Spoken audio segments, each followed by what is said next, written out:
Assalamualaikum warahmatullahi wabarakatuh. Bertemu lagi dengan saya di channel Peternak Mentok Jumbung Blitar. Sebelum menonton video saya, jangan lupa subscribe, like, share, dan komen. Saya ucapkan juga terima kasih kepada yang sudah subscribe dan kepada seluruh pecinta mentok yang sudah menonton video saya. Ikuti terus video saya, jangan lupa tekan tombol loncengnya agar tidak ketinggalan video-video saya selanjutnya. Nah, kali ini saya mau mereview kandang saya. Jadi bagi teman-teman yang mau memulai bisnis maupun pengen memelihara entok, seperti apa kandang yang nyaman, jadi silahkan tonton terus video saya. Jangan lupa subscribe, like, dan komen. Terima kasih. Jadi ada beberapa hal yang perlu kita perhatikan sebelum kita memelihara entok, khususnya indukan. Yang pertama adalah kita harus memperhatikan luas lahan. Untuk milik saya ini luas lahannya cukup sempit ya, hanya 7 kali 7 meter, yang kemudian saya sekat menjadi 3 bagian. Setiap sekatnya saya beri 5 indukan, jadi 1 jantan 4 betina.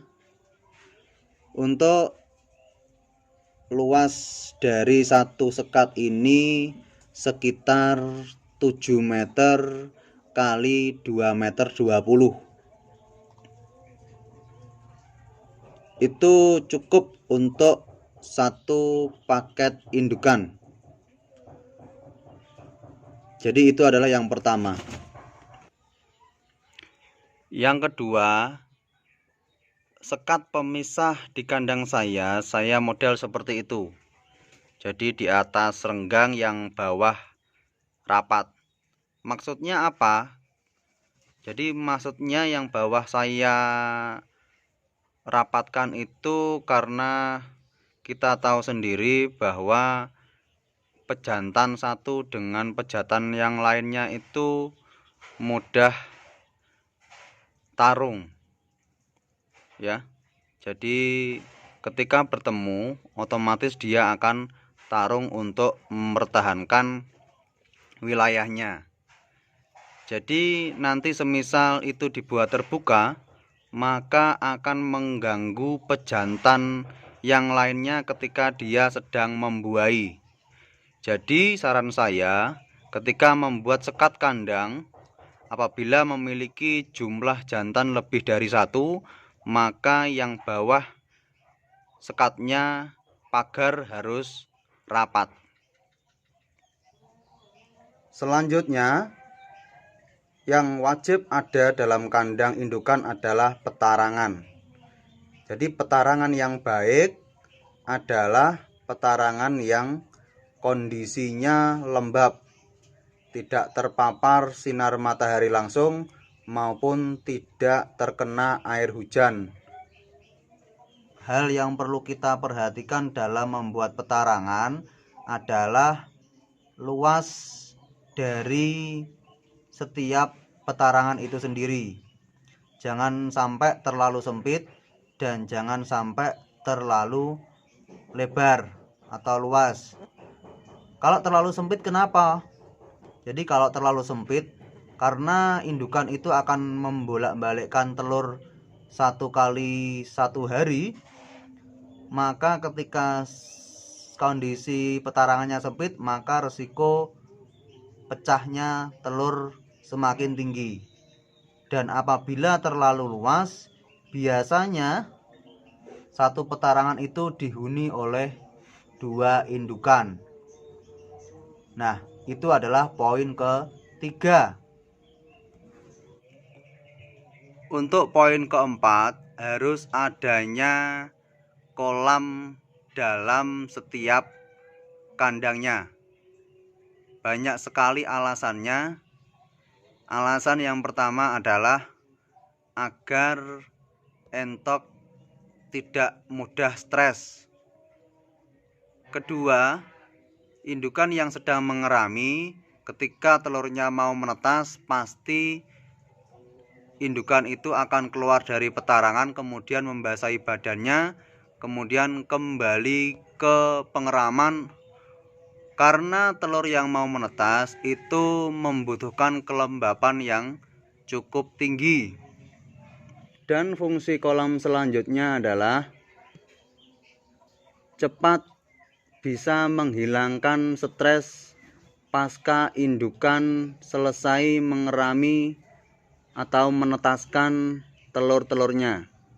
Jadi ketika anakannya kita ambil, dengan adanya kolam, indukan tersebut akan mudah hilang stresnya apabila dia sering mandi pada pemandian entok di setiap kandangnya.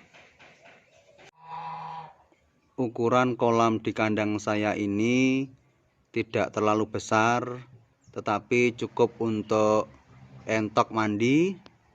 Ukurannya 80 x 70 cm dengan kedalaman 20. Tidak saya buat terlalu dalam karena air ini sering sekali kotor. Jadi ketika kita nanti ingin mengganti air tidak terlalu lama. Jadi untuk tips selanjutnya, tempat makan yang cukup teduh dan jaraknya jauh dari tempat mandi atau tempat minum entok. Alasannya apa? Kenapa kok tempat makan itu dijauhkan dari kolam entok? Karena biasanya entok itu akan makan, kemudian tidak langsung menelannya, kemudian dia bermain air yang kemudian menyebabkan air pada kolam itu cepat kotor. Untuk tips yang terakhir adalah saluran pembuangan akhir, ya. Jadi air hujan yang tergenang di kandang akan segera keluar dari kandang. Punya saya, jadi ketika hujan akan berpusat pada saluran air yang saya tutup. Memakai pecahan esbes ini akan keluar melalui bawah tembok ini, kemudian saya tampung di kedukan.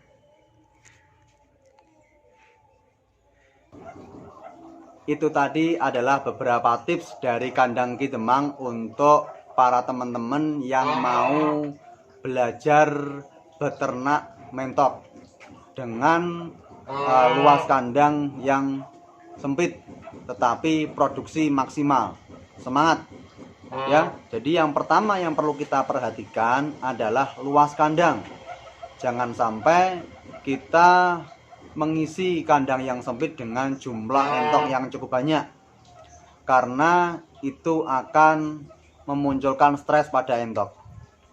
Tentunya ketika kita beternak, kita mempunyai ambisi yang cukup besar. Jadi ketika jumlah entok kita banyak, maka produksinya akan banyak. Tidak selalu seperti itu. Tetap kita perhatikan kenyamanan entok atau hewan yang kita pelihara. Otomatis dengan nyaman nantinya produksi akan baik. Bertelurnya dengan baik, jumlah banyak, kemudian tingkat menetasnya juga baik. Itu yang diharapkan semua peternak. Kemudian yang kedua adalah sekat kandangnya itu kita rapatkan agar tidak saling mengganggu pejantannya, ya. Jadi tidak mengganggu pejantan yang lain yang sedang membuahi. Kemudian yang ketiga adalah petarangan yang nyaman, yang jauh dari sinar matahari dan tidak terkena hujan langsung atau sampai tergenang air. Yang keempat adalah adanya kolam pemandian entok. Ingat, itu harus ada karena entok itu pada dasarnya senang bermain air, tetapi jangan sampai air yang dibuat berenang atau minum itu terlalu kotor. Itu juga akan menyebabkan entok mudah sekali terserang penyakit. Kemudian selanjutnya adalah tempat makan dan tempat minum itu jaraknya diperjauh, karena ketika itu nanti rapat jaraknya, maka makanan yang dalam paruh entok yang belum ditelan itu akan dibuat mainan di dalam tempat pemandian yang menyebabkan air itu cepat kotor. Nah, itu adalah beberapa tips dari kandang Kidemang, semoga bermanfaat. Jangan lupa teman-teman subscribe, like, dan komen, terutama pencet tombol loncengnya biar tidak ketinggalan. Saya akhiri sekian. Assalamualaikum warahmatullahi wabarakatuh. Salam ternak.